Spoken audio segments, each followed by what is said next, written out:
Are you tired of getting checkmated all the time? In today's video, we're going to discuss various principles in chess that will allow you to defend crazy attacks as well as worse positions. Timestamps are in the description. Enjoy the video. Okay, let's get started. First of all, I'm sorry if I sound a bit off today. I'm a little bit sick. Hopefully it does not affect the video too much. So principle number one is going to be don't move the same piece multiple times in an opening. And I'm going to show you an opening variation where we do move the same piece multiple times and it does not end well for us. So in a position like this, let's say we capture on d5 with the queen. The problem with this move is that after a couple of moves, our queen is going to get attacked again. And what will happen is that white's going to continue developing, create a threat on our queen. We will have to move it multiple times and we cannot even take this pawn because then we would get absolutely destroyed with knight to d5.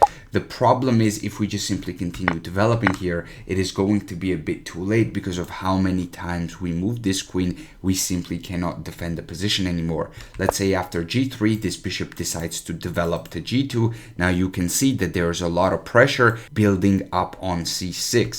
And what will happen is that we will lose this pawn on c6 if we're not careful, and we will actually straight up just lose the game. If we are careful, let's say we play bishop to b7, it still doesn't help much because then white's going to attack our queen. Let me just make normal arrows, and white is going to have a dominant position. And basically we're just going to be worse throughout the whole game. This rook is under attack. White has the only dark square bishop on the board. White is controlling all the dark squares, and this is a miserable position to play with the black pieces. So make sure that you don't fall behind in development and you actually develop your pieces properly instead of developing your queen and trying to recapture everything with your queen. For example, play knight to f6 in this position, recapture with the knight, because if you take with the queen, you're going to have to move the queen multiple times. In chess, you do not want to be moving the same piece multiple times. At least with the knight, you will take once and you will continue developing with other pieces. But then if you take with the queen, then you're going to get kicked around to a5, to b6. You're going to lose lots of tempi. So in an opening, make sure to develop all of your pieces and make sure to prioritize developing all of your pieces instead of moving the same piece multiple times because you're going to get a worse position. Principle number two is going to be don't panic, defend, and counterattack. So a lot of times your opponents will try to play this sort of a trick, this 4-move checkmate sequence, and what you want to do is just defend it. First and foremost, defend the threat and also create a counterattack and also make developing moves at the same time. So queen goes back to f3, knight f6. Knight f6 defends the threat and also continues to develop. Let's say our opponent stops knight to d4. We will simply continue with bishop g7. Opponent goes g4, and at some point you will want to strike in the center of the board. d5, a very powerful move. After pawn captures, we go e4, attacking the queen. And now the whole position is opening up. Knight to a5, another tempo winning move. Bishop b5 check. c6, another tempo winning move. So what we are doing here is, yes, we sacrificed a pawn. However, we open up diagonals here. We are developing very quickly. White has only 2 pieces developed, while we have 1, 2, 3. The king will also be castled. 4, the queen also counts because it's on a very nice square, on an open file, semi-open file, I should say. And the bishop's going to come alive very soon, and every single piece is going to come alive very, very quickly. But for white, that's not really the case because white neglected development. So what you want to do is simply deal with the threats, and eventually you will get your opportunity to create a counterattack. h6, a very powerful move, sacrificing the knight but trapping the queen on h4. So principle number two, don't panic, defend, and counterattack. Principle number three is going to be when you're getting attacked on the flank, counterattack in the center of the board. Let's say in this position, white plays g4. White's idea is to go knight to g3 and then knight to f5. This is a very powerful idea because if the knight lands on f5, it is going to be quite annoying. However, in this case, we can counterattack and then open up the center of the board. When the center opens up, a kingside attack or even a queenside attack attack in some cases becomes significantly more difficult for the side that's trying to attack. And when the center of the board opens up, the fight is going to take place there. So all of the moves that were made either on the king side or on the queen side are going to be irrelevant, meaning that these moves just wasted time because they were not useful, because they don't take place in the center of the board, because that's where the battle is going to take place. Opening up the center also allows you to bring the pieces over to the flank to defend the position. In this case, that's not exactly that relevant because a lot of pieces have already been traded off, but in some other positions, when you open up the center of the board, bringing pieces over to the king side is going to be much easier, and it's going to be significantly easier to defend the position. Principle number 4 is going to be to trade off opponent's attackers. So in this position, white has an extremely powerful bishop on this b2 square looking at the king, and also white will play this move rook to g1. Now the rook and the bishop are lined up on this g7 square. Now there are a couple of things you can do. For example, you can go g6. However, this is not very comfortable because this piece is still on the board. It is still pressuring the entire diagonal, and white will continue hammering with moves like f5 and then later on h4, h5 to try to break this position apart. A better move in this position would be to play bishop to f6. Once you go bishop to f6, you are directly challenging this bishop on b2, and if the bishops are traded off, now you're threatening mate. White will defend it with king b1. Now this very powerful bishop is gone, and you don't have to worry about it anymore. However, if you were to play this move instead, that would not necessarily be the case, and this very powerful attacking piece would still remain on the board. And this principle especially applies to the queens. Let me show you a different position. Let me show you this position. This is the Sicilian Grand Prix variation. So in a position like this, let me just move forward for a couple of moves.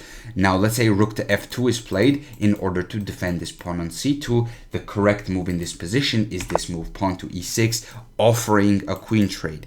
And if your opponent accepts and he trades the queens, now you will capture back, and there is no more attack. You're no longer going to get checkmated here if you trade the queens off. If the queens remain on the board, then there is a possibility for white to still attack you with moves like f5, bishop h6, knight to g5, and white simply continues the attack. It's probably not going to be the case. Black has enough resources to defend, and also black can play this move f5 himself, stopping the development of this bishop. The opening of this bishop. This bishop will be locked on this diagonal forever because the f pawn is now fixed. So this is going to be stuck here, and there's going to be no more kingside attack in this position. However, if the queens are traded off, once again, this benefits you. So make sure to trade off your opponent's attackers to properly defend your position. Principle number 5 is going to be lock the side of the board where you're getting attacked. So in this position, it is black to play. Let's say black plays b5, starting his pawn storm on the queen side. Now in this case, what white should not do is play this move h6. h6 is a huge mistake. Why? Because we can lock the position with g6. We don't want to let this pawn remain here. We don't want to go with moves like a5, because after hg7, the rook opens up, the bishop will come here, and this is going to be very, very brutal. And we don't want to capture on h6 ourselves because of the same reason. The position still opens up for our opponent. Instead, what we want to do is lock the side of the board down where we are being attacked. Lock the side of the board where we are being attacked, and here there's no more attack because the h file is blocked. White can try to go g4, g5, but it's not going to work because now our attack is going to be much faster, and we are simply going to be much better in this game. There's nothing that's going on here. We can even strike in the center and pressure over here. This knight is offside. The pawn is being defended now. This pawn is being attacked, and there's not much our opponent can do because now this bishop is being attacked, and this is simply a very uncomfortable position for the white pieces. And all of this happened because white made an incorrect judgment with h6, allowed black to close the position down, close the king side down, I should say, and black was freely able to launch his counterattack. Principle number 6 is going to be to get a padlock. So once again, we have an opposite side castling situation, and let's say in this position, white makes a mistake and plays this move a4.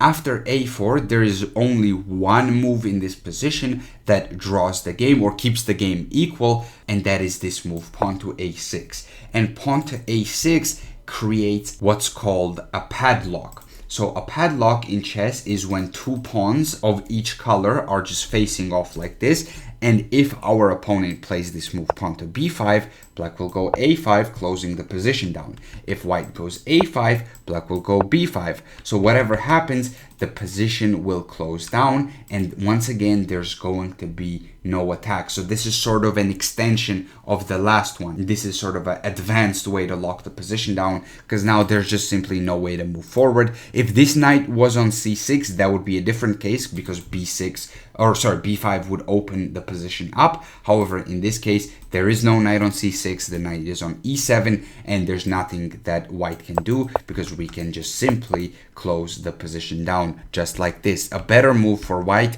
would have been to play b5 first, not allow a6, and then let's say we go g5 here. Now a4, a5 would have been much better. a4 immediately allowed black to get the padlock and get a very nice lock.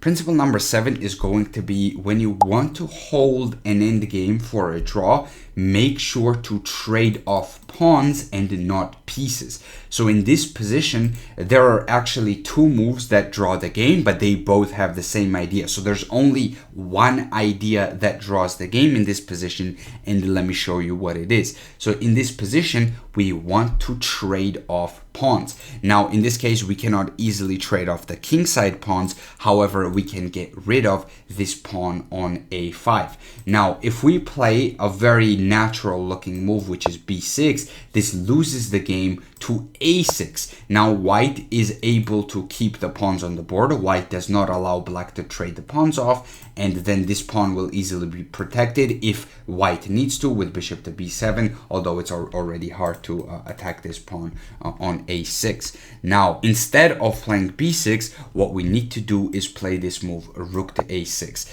After rook to a6, there is no way to guard the pawn, because if white simply guards it with rook to c5, now we will go b6 and there no longer is any a6 move to keep the pawn. And if white takes, we simply capture back, and we can even lose this pawn. It doesn't really matter, or we can try to keep it, but we don't even have to. I think if we were to go to f6 and then lose this pawn, we're still going to draw this game. This pawn is sort of irrelevant right now. However, the main thing is that we got rid of this pawn on a5, because now there's no longer going to be any pawns on the queen side, and the pawns are only going to be on one side of the board. White's pawns are going to be only on one side of the board, and this is a much easier endgame to hold than if you were to keep this pawn on the board, because that's going to be brutal. Holding this endgame is nearly impossible because you will simply lose. Like rook to c6 here, what do? You give a check, okay, king to f1. Now what is your plan? Because eventually what will happen is that you're gonna lose all of your pawns. You can try to do something, but nothing's really going to work. Rook a7, b2, and then rook b7, and promotion is being stopped. You cannot give a check here, and there's nothing you can do, while white has a passed a pawn now, which is ready to promote in a couple of moves. So this is a very winning endgame for the white pieces, and you do not want to play this move b6. Instead, you want to play rook a6. This is what draws the game. There's, as I said before, there's another move in this position. That move is rook to d2, with the idea of going rook a2. So it is very similar. We're attacking this pawn on a5. If the rook defends it, same thing. Now we go b6, and once again there is no a6 because we would take the rook and win the game in this case. So what will happen is that white will capture on b6, black will capture back. Let's say rook to b5 is played, and this position will once again end up being a draw because there is no longer this a pawn to be worried about. So in any end game where you're down in material, you want to make sure to trade off all of the pawns and try to keep pieces on the board. If you were to trade off the rooks, you would lose this endgame because white has an extra bishop. However, if you were to trade off all the pawns, now it would be black rook versus white rook and the white bishop. So rook versus rook and bishop is a drawn endgame even without the extra pawns. If these extra pawns were gone for black and if all the pawns were gone for black, this endgame would be drawn. So that is what you should be aiming for, and that is what you should do when you are in a worse endgame. So principle number 8 is going to be to hide behind your enemy's pawns. So in this case, black has arrived with his pawns and black is trying to open up the queen side and attack white. However, in this position, it is black to play. Let's say black captures on a2, opening up the b file.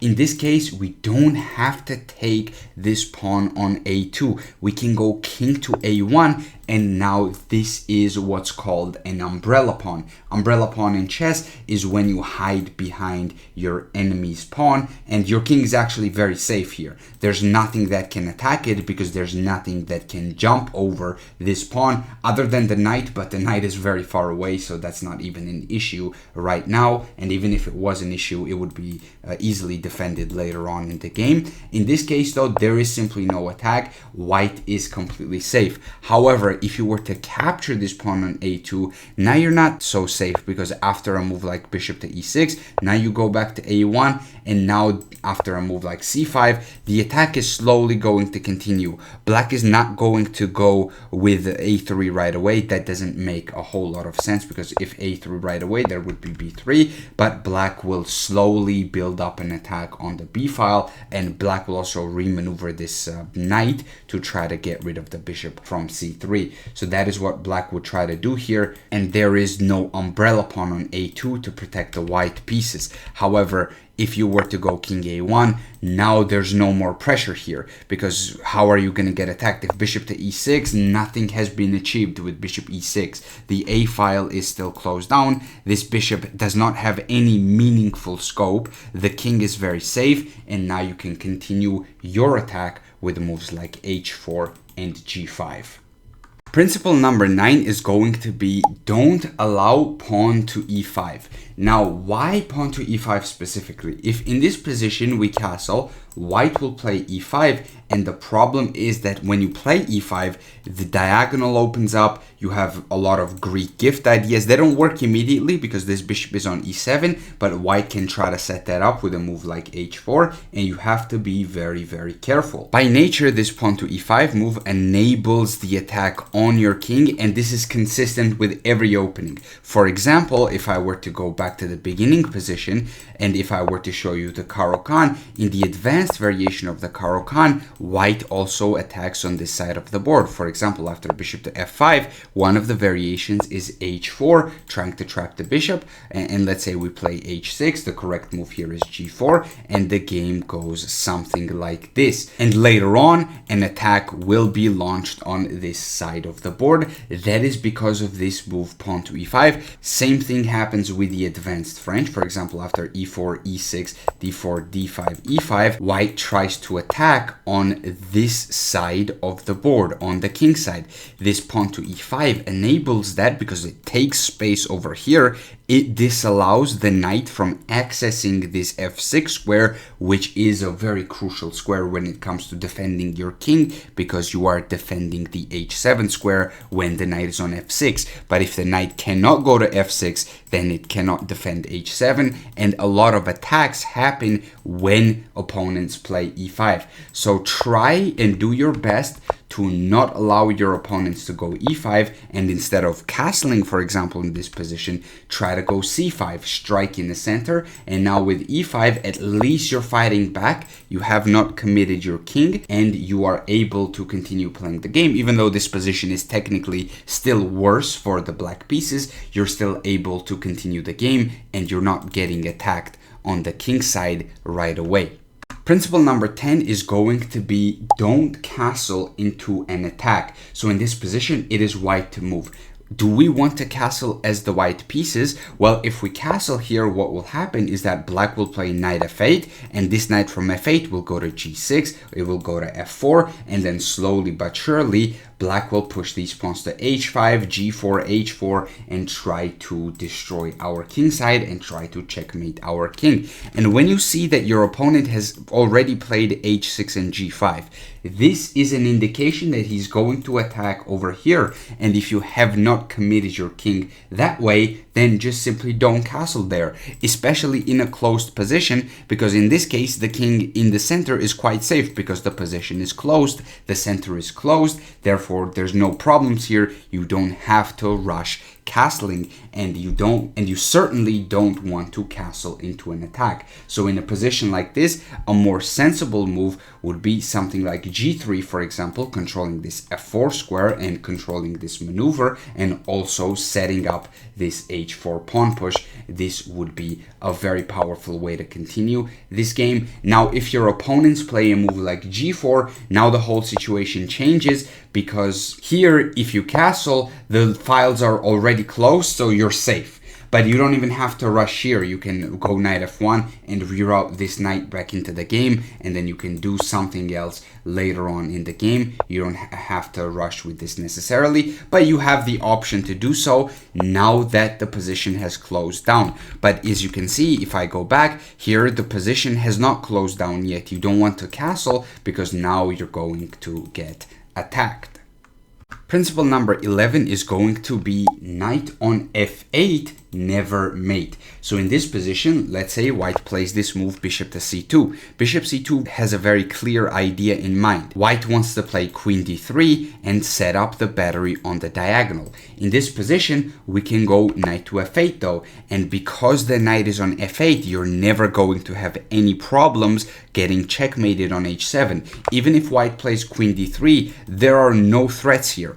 First and foremost, there would be no threats if the knight is on f6. However, this knight on f6 is easier to remove. For example, if we play b5, there are ways to try to get rid of this knight from f6. Now, bishop g5 right now is not a good move, but I'm just trying to illustrate a point. If bishop to g5 and then bishop takes f6 were to be played, the knight would be gone and h7 would have one less defender. However, because we put the knight on f8, this maneuver doesn't really make sense because this knight is not the main defender of h7. It is this knight on f8. This knight does not have to stay here anymore. It can go somewhere else. For example, bishop to d6, knight e4. The knight can jump into the center. Provided you don't hang your queen, you can go knight e4 in some positions right away. You have to be careful with that, of course. But the main point is, because the knight is on f8, you're not getting checkmated. Principle number 12 is going to be to learn theoretical drawing techniques. So for example, in this position, white is down a pawn. However, white can draw this game if he goes to e2 and then to f1. Let's say this king goes to g4, king to f1. Now we get the typical Philidor defense situation. So in this case, the black rook will move away to give checks. However, white can easily draw this game by the third rank defense. This is called the Philidor defense. If you know the proper technique here, it is actually quite easy to defend this position. You're going to have no problems. So principle number 12 is learn theoretical defenses. In this case, rook b1 check, king f2, rook b2, king f1. So at some point, black will have to push the pawn in order to try to make any progress. But now rook a8, white is going to give checks from behind, and this is how you draw this game. Principle number 13 is going to be to trade off some pieces when you have less space. So in this position, black has the more advanced pawns and white is lacking in space. Therefore, white wants to trade some pieces off. And the only move that keeps the game equal and does not give white a worse position is this move, knight to e5. If you delay this move and play a different move, let's say rook to e1, now bishop to d6 will be played, and although this is still an exchange, it is the exchange of the bishops which benefits white less, because when you exchange the knights, this diagonal opens up and now you can put a lot more pressure on b7 with the help of the queen on d1 and the bishop on g2. So this is a better position, and this knight trade is a better trade than trading off the bishops. So make sure to trade off some pieces and make sure to trade off correct pieces when you have less space. Principle number 14 is going to be to create Luft for your king. Luft in chess is breathing room. So in this position, you cannot move the rook off of the first rank, because let's say you go rook to b7, you get checkmated on c1. So the correct move in this position is to first create some Luft or breathing room for your king. So there are a couple of ways to do it. You can play h3, you can play h4, you can play g3, you can play g4. f3 is not recommended because then you can get checked on f2, and that is a little bit dangerous. For example, here you cannot go rook b7 because rook c1, rook c2, and then you're gonna lose this pawn, then you might lose this pawn also. It gets a little bit dangerous. So you do not want to be moving the f pawn. Instead, you want to move the g pawn either to g3 or g4. But regardless of where you go, you need to create some breathing room for your king in order to be able to move the rook out of the way and not get checkmated on the back rank. And principle number 15 is going to be to keep your good defensive pieces on the board. So we have a position like this on the board right now, and white plays this move, bishop to b5. There is only one good move in this position, and that is this move, bishop to c8, completely avoiding any trades. Now, as you can see, black's pawn structure is all on the dark squares. All of the pawns that black has are on the dark squares. When you have all of the pawns on dark squares, your light squares are very, very weak. Now, in this case, black has the light square bishop to monitor those seemingly weak light squares. However, if the light square bishops are traded off, like for example, you take here on b5, let's say a takes or queen takes on b5 is played, now this square on f5 is weak and the knight can jump there, and the knight from f5 is going to have a lot of pressure on h6 for the rest of the game. Like, this pressure is not going to go away, and actually white has a very clear plan here what white is going to do. Let me just make a random move. What white is going to do is first of all put the knight on f5, and then white will slowly protect the pawn on b3 and then go c3 and b4, opening up the a file or the c file and playing on one of those two files. This is a very simple plan that white can employ to win this game right here. But if you don't trade the bishops and instead you go bishop to c8, now knight f5 can be met with a very simple bishop takes f5, and you will be left in this sort of a position where you are either equal, maybe slightly worse, but most likely it's just an equal game because you can play e4 and you have a very good knight on c5 versus perhaps not a great bishop on b5, although it is not necessarily a bad bishop because it has a very clear purpose. It's stopping anything from going to e8, but it is not necessarily a great piece either. If this pawn is accepted, let's say queen to e5 is played, even if you're down a pawn, this position is nice for the black pieces. And when I say nice, I mean that black is still fighting for a draw here,